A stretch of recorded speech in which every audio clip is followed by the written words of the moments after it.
Bonjour à tous mes gourmands, j'espère que vous allez bien. Aujourd'hui, j'ai décidé de vous proposer une douceur qui nous vient d'Algérie, une délicieuse djouzia, le nougat qui vient de Constantine. N'aimant pas trop les noix, j'ai décidé de les remplacer par des amandes et des pistaches. Alors c'est parti pour la recette. Il vous faudra 3 blancs d'œufs, 250 g de sucre,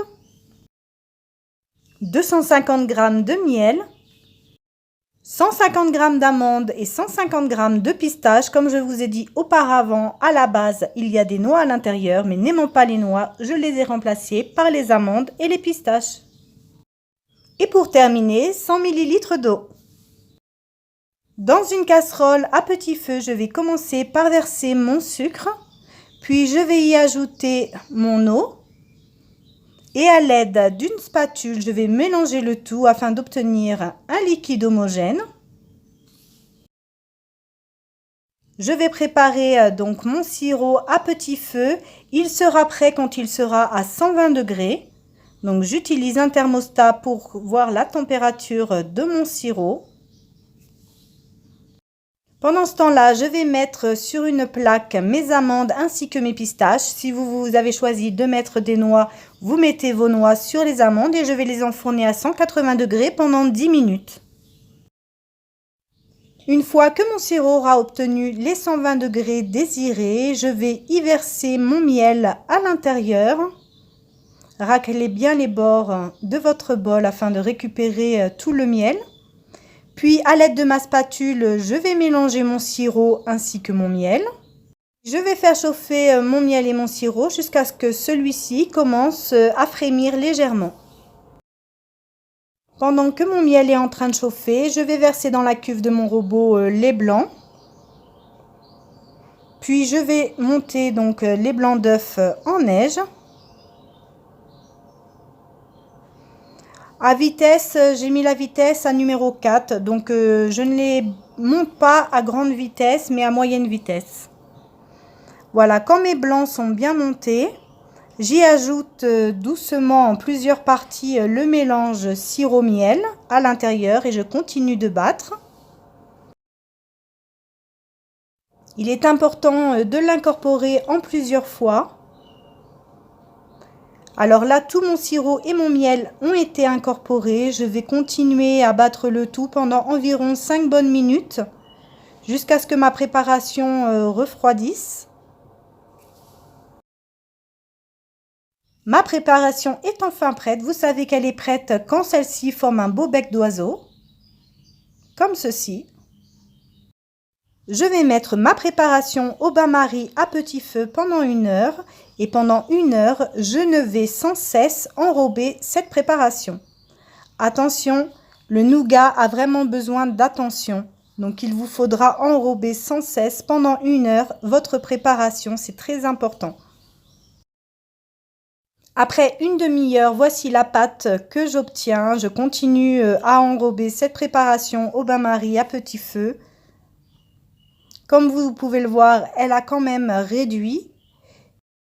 Maintenant, vous allez prendre une très grande feuille de cellophane que vous allez huiler.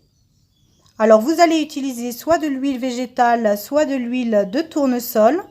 Et à l'aide d'un pinceau, vous allez huiler votre grande feuille de cellophane dans toute sa totalité. C'est très important cette étape afin que le nougat, quand vous allez le couler sur la feuille de cellophane, ne colle pas à la feuille. Voici la pâte de nougat que j'obtiens après 1 heure de préparation. Comme vous pouvez le voir, elle a bien réduit et elle s'est bien épaissie. Vous allez le sentir quand vous allez la travailler. Alors je la veux liquide aussi quand même. Faites attention de ne pas trop l'épaissir. Vous allez y mettre les pistaches ainsi que les amandes. Mais vous n'allez pas y mettre la totalité, vous en gardez environ une belle poignée afin de décorer les dessus de vos morceaux de djouzia une fois prêts. Voilà, vous enrobez bien. Voici votre pâte à nougat enfin prête. À cette étape, donc, vous avez préparé votre feuille de cellophane bien huilée. Et vous allez déposer votre pâte sur votre feuille de cellophane. Voilà, comme ceci, vous allez y déposer toute votre pâte sur votre feuille de cellophane. Vous allez rabattre le haut de votre feuille de cellophane afin de lui donner une belle forme rectangulaire.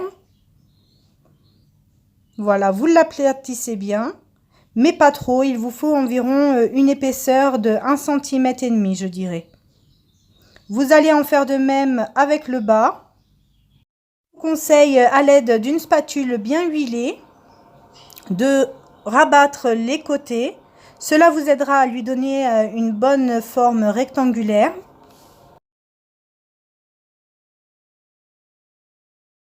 Donc une fois la forme rectangulaire obtenue, vous allez rabattre vos feuilles de cellophane afin de fermer votre nougat.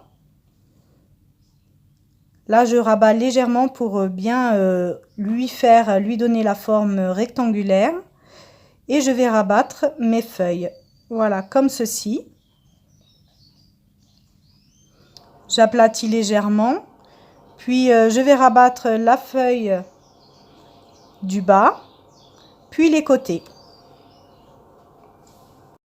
Vous allez bien l'aplatir à l'aide de vos mains afin qu'il soit bien uniforme, puis vous allez le laisser toute une nuit reposer. Le lendemain, quand vous allez retirer le cellophane, comme vous voyez, celui-ci ne colle pas, il se décolle très facilement. C'est pour ça qu'il est très important de huiler votre cellophane avant d'y couler la préparation. Vous voyez, je n'ai aucun problème à le décoller. Je le pose sur mon plan de travail.